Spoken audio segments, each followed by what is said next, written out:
Terima kasih. Ya. Pemegang program KB dan kesehatan reproduksi. Di sini saya ingin menyampaikan tentang kesehatan reproduksi pada wanita. Masalah tentang reproduksi pada wanita yang terbanyak pada saat ini adalah kanker payudara. Itu nomor 1. Yang nomor 2 kanker leher rahim. Di sini saya menyampaikan tentang kanker payudara. Sudah pernah mendengar, Bu? Ampun. Sudah pernah mengetahui tetangga atau saudara mungkin yang menderita Kanker payudara. faktor resikonya apa saja, Bu? Dipotong kematian. Kematian seperti ini. Kanker payudara itu kalau ini yang sudah stadium lanjut. Jadi wes pecah, sudah bernanah pecah kayak kembang kol. Astagfirullah. Faktor risikonya yang pertama adalah wanita yang haid pertama kali kurang dari 12 tahun usianya. Yang kemudian yang kedua, menopause-nya lebih dari 50 tahun. Itu berisiko juga. Kemudian kegemukan. Kemudian kurang makan buah dan sayur, sering mengkonsumsi makanan instan. Kemudian faktor keturunan juga ada, Bu, dari garis ibu, dari ibu penjenengan atau dari saudara perempuan penjenengan. Kalau ibu atau saudara perempuan penjenengan itu menderita kanker apapun, mesti di dalam tubuh penjenengan ada juga. Itu menjadi resiko. Kemudian radiasi dari apa, Ibu? HP, ya benar. HP yang dikantongi di atas, kantongi di sini, itu sangat berisiko. Kalau kita tidak melakukan apa-apa, ya HP-nya taruh aja, jangan didekatkan ke kita, karena radiasinya yang terlalu sering juga berakibat seperti itu. Kemudian pemakaian KB hormonal yang terlalu lama. KB hormonal apa, Ibu? Contohnya? Pil. Apalagi? Pemakaian KB hormonal 4-5 tahun harus dihentikan dulu. Lereng selama 1,5 sampai 2 tahun lereng ganti yang non hormonal. Non hormonal contohnya apa? IUD sama kondom. Satunya lagi? Yes, maaf, boleh. Terus apa lagi? Yang sudah tidak menginginkan? Anak. Yes, Steril. Oh, jadi ini sebagian besar di mana-mana, yaitu ibu muda sekarang golek simple. Golek simple sing megah gak nyapa-nyapa sontek jebret. Kabehnya rata-rata loh, ini kebanyakan. Itu perlu diingat, Bu. Benar-benar saya tidak menakuti atau apa. Lerena dhisik kalau sudah 4-5 tahun. Dilereni 1,5 sampai 2 tahun ganti yang non hormonal dulu, baru nanti bisa dilanjut lagi. Karena apa? Apalagi pemakaian pil itu kalau terlalu lama, banyak kasus. Di sini juga ada di Jombang kemarin ada juga 21 tahun akhirnya non-sewu di payudara itu kanan apa kiri saya lupa, itu sudah bernanah. Saya lupa, pokoknya orang Jombang saya lupa. Itu 21 tahun penggunaan KB pil. Kemarin ke puskesmas terus kami rujuk ke rumah sakit. Terus saudara dan tetangga saya sendiri juga ada, Bu. Yang dua kanker payudara dan ada semua. Yang dua itu. Terus kalau kanker rahimnya masih pengobatan, masih kemo sampai saat ini ya.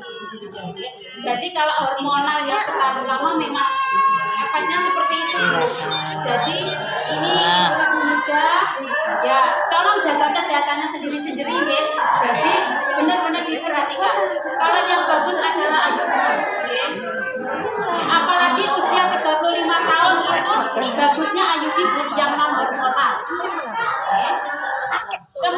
faktor risiko yang lain, ibu menyusui yang kurang atau lebih dari 2 tahun. Jadi menyusui 2 tahun harus sudah selesai, dihentikan. Oke, 2 tahun dihentikan. Seperti itu. Kemudian terpapar asap rokok, Bu. Terpapar asap rokok itu juga risiko. Oke, iya. Kan suami-suami kita perokok mungkin, nggih. Iya. Kita mesti perokok pasif. Iya. Terpapar. Nah, itu risiko. Risikonya malah lebih besar ke kita. Yang pasif ya. Iya, betul sekali. Oke. Terus kemudian pencegahannya bagaimana, Bu? Tadi faktor risikonya kan itu. Oke, banyak tadi. Pencegahannya bagaimana kira-kira? Otomatis makanan yang makanan sehat. Oke.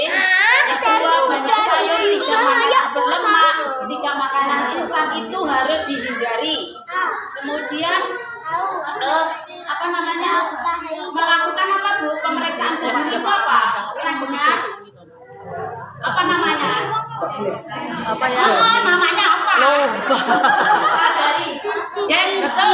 Sadari pemeriksaan payudara Sendiri. itu bisa dilakukan setiap bulan sekali. Oke, dilakukan pada saat mandi atau pas pada waktu nggak ada aktivitas sama bareng tiduran itu bisa. Oke, dilakukan pada ibu yang masih haid di hari ke-7 sampai ke-10 dihitung dari hari pertama haid. Paham? Nah, kalau yang sudah tidak haid atau yang KB suntik terkadang kan nggak haid, Ibu, dilakukan di tanggal yang sama. Seandainya tanggalnya bulan ini 15, bulan berikutnya juga sama 15. Oke, seperti itu. Kemudian caranya sudah tahu, Bu? Belum. Caranya belum tahu ya. Sudah kan tadi ngene-ngene ya. Karo Pak E lho, Bu, karo Pak E lho, Bu. Iya, bapaknya bisa juga. Nanti diajari malah bapak ya. Lah. Ya, caranya Karo Pak seperti ini, E. Bu. Kan ini otomatis dibuka semua nggih. Baju atas dibuka semua. Kita bisa awal dilihat dulu. Kita melihat dulu. Buka semua, berdiri di depan cermin, kemudian tangan ke samping ini semua, berdiri, ini bahu ditarik ke belakang biar dada menonjol. Dilihat besarnya kedua payudara sama apa tidak, ada perubahan warna apa tidak, ada kerutan itu ada apa tidak, ada benjolan apa tidak. Terus yang perlu diamati juga adalah puting, Bu. Putingnya itu lurus ke depan apa tidak. Oke. Ini kan pertama dari posisi seperti ini. Hadap kiri badannya saja. Badannya saja hadap kiri, kita lihat juga di depan cermin. Ya, kita lihat bagaimana. Kemudian kanan. Sama, dilakukan kiri 2 kali, kanan 2 kali. Kemudian tangan di atas seperti ini. Sama, bahu ditarik ke belakang, dada menonjol. Dilihat sama, kiri, waalaikumsalam. Kiri 2 kali, kanan juga 2 kali. Oke. Kemudian tangan di pinggang. Sama, monggo Bu, pinara. Tangan di pinggang. Ini kiri 2 kali, kanan Salam. sana aja, sana aja. Tengah. Berpenak. Oke, itu tadi melihat. Sekarang perabaannya. Perabaannya ada. Ya. Mbak Anu Mas sudah dapat menyuluh Mas ngerti. Ya, ini seandainya tangan payudara yang kiri, tangan yang kiri di belakang kepala. Oke, dengan menggunakan 4 jari. 4 jari ruas yang kedua, bukan pucuke. Itu nak pucuke gak kroso. Ya, dengan ruas yang kedua. Batasnya, ya, ini kan ada tulang deh. Tulang ini di leher ini. Ya. Itu 2 jari di bawah itu batasnya, batas atas. Kalau yang tengah, pertengahan di antara kedua payudara, yang bawah lengkung payudara sini sampai sana, sampai payudara. Okay. Dengan 4 jari, dengan arah yang pertama memutar dari luar diputar ke dalam, dirasakan apakah ada benjolan, apakah ada nyeri, ya. Dari luar ke dalam Bu, ya, sampai ke puting.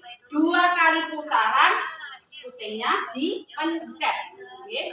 2 kali putaran, puting dipencet. Dilihat keluar cairan apa tidak. Kalau ibu menyusui mesti keluar normal. Tapi kalau tidak menyusui, kalau keluar segera periksa. Ya, ini tadi memutar. Kemudian yang kedua, dari luar ke dalam, bukan memutar. Benar memutar tapi tidak memutar seperti ini ya. Teknik matahari namanya. Ya, ini seperti ini.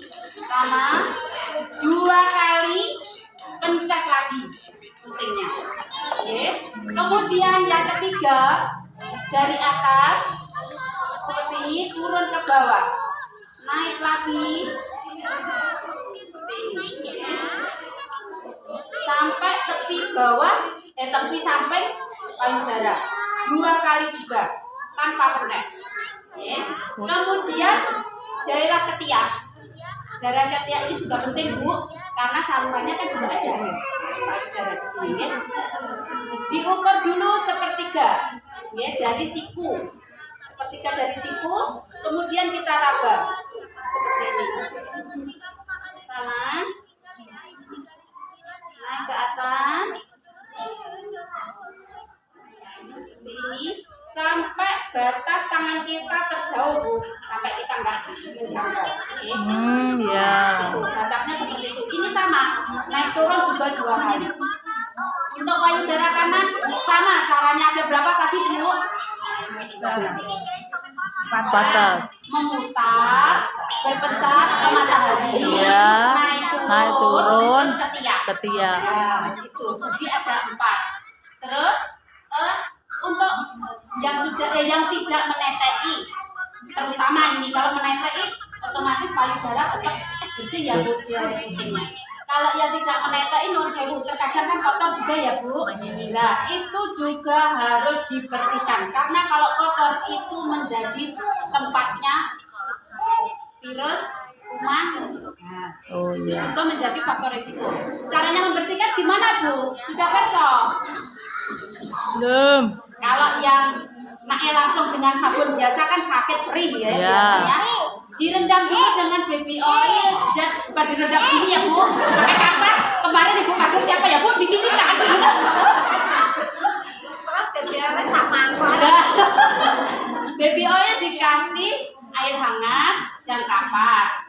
Ya, dibasahi, ditempel nih sampai daerah puting dan sekitarnya areolanya, ya. Ditunggu 2-3 menit. Ben duduk. Ya, ben duduk. Setelah itu baru dibersihkan. Ya. Nggak sakit. Iya, nanti nggak sakit. Atau itu bisa dilakukan juga setiap hari Bu. Kalau membersihkan payudara otomatis sama mandi kita akan dibersihkan juga nih. Untuk ibu menyusui pun juga ada kan, Mbak? Dulu pernah diajari pas waktu hamil perawatan itu payudara. Nah, prakteknya juga. Ya, ini tadi pemeriksaan yang pemeriksaan sadari itu diutamakan untuk yang sudah tidak menetei. Tapi menetei itu juga tidak apa-apa. Ya, cumaan bedanya anak menetei dipencet mesti keluar ASI. Ada pertanyaan Bu? Ada pertanyaan? Ya. Ya, kira-kira nanti mau nggak melakukan sadari di rumah? Itu untuk penjenengan dewe. Mau. Ya, sepakat mau ya? Mau. Ya. Terus nanti tolong disebarluaskan juga kepada anggota keluarga atau tetangga atau mungkin ada arisan RT atau apa, monggo. Monggo disebarluaskan. Ya, Teman saya itu pernah benjolan. kelenjar sama benjolan. Bu, ini suka apa sama tidak? Begini Bu, benjolan kelenjar ya, namanya kan benjolan biasanya memang kelenjar. Yaitu kalau dibiarkan ya, dibiarkan dan sering dipegang Bu, ya biasanya membesar. Terus nak dibiarkan lagi ya bisa berubah ke kanker. Sudah diambil ya. Jadi kalau dulu remaja pun juga bisa terkena, itu namanya FAM. FAM terkenanya deh. Masih tidak apa-apa, bukan kanker itu, hanya benjolan biasa. Itu diambil sudah bisa sembuh nanti. Ya, Tapi kalau kanker terkadang apalagi nak stadium awal bisa sembuh ya Bu. Kanker payudara diketahui stadium awal bisa sembuh. Tapi kalau sudah stadium 2 ke atas ya perlu kesabaran dan pengobatan yang lebih rutin. Iya, benar. Teman saya bidan juga di Gunung Kidul sana. Itu ia menderita ini. Saya nggak tahu 1 atau 2, saya nggak tahu. Tapi yang jelas sampai sekarang alhamdulillah dia juga sehat. Tapi makannya benar-benar dijaga. Jadi semua organik. Iya benar. Makannya non sewu Bu. Itu bukatul yang distirim itu loh Bu. Dari itu dia makannya untuk karbohidratnya itu terus buah dan sayur tok, dia nggak makan yang aneh-aneh seperti itu sampai sekarang alhamdulillah sudah 5 tahun lebih loh Bu. Ya itu bagus, sekarang kondisinya sehat-sehat aja. Oke. Ada yang ditanyakan lagi Bu?